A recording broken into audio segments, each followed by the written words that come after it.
शीर्षक सही समय। एक छोटे से गांव में रामू नाम का एक गरीब लकड़हारा रहता था। उसके पास न जमीन थी, न ज्यादा पैसे। हर सुबह वह कुल्हाड़ी लेकर जंगल जाता, लकड़ियां काटता और बाजार में बेचकर अपने परिवार का पेट पालता था। मेहनत उसकी आदत थी और ईमानदारी उसकी पहचान। एक दिन रोज की तरह जंगल में काम करते समय उसे झाड़ियों के बीच एक थैला पड़ा हुआ दिखा। रामू ने थैला खोला तो उसकी आंखें चमक उठीं। थैले में सोने के सिक्के भरे हुए थे।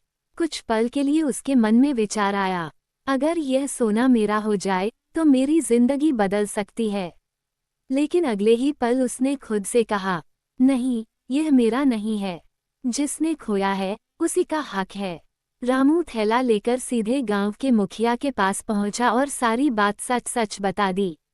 मुखिया उसकी ईमानदारी देखकर हैरान रह गया। उसने कहा, तुम बहुत सच्चे इंसान हो रामू। अगर कोई ये थैला लेने आया तो तुम्हें इनाम जरूर मिलेगा। दिन बीतते गए, हफ्ते गुजर गए, लेकिन कोई भी उस थैले को लेने नहीं आया। रामू ने कभी शिकायत नहीं की और पहले की तरह मेहनत करता रहा। कुछ महीनों बाद गांव पर मुसीबत आ गई। बारिश नहीं हुई, फसलें सूख गईं और गांव में अकाल पड़ गया। लोगों के पास खाने को अनाज तक नहीं बचा। तभी मुखिया ने पूरे गांव की सभा बुलाई। सबके सामने उसने वह सोने का थैला निकाला और कहा, ये सोना उसी रामू का है जिसने लालच नहीं किया। आज इसी सोने से पूरे गांव के लिए अनाज खरीदा जाएगा।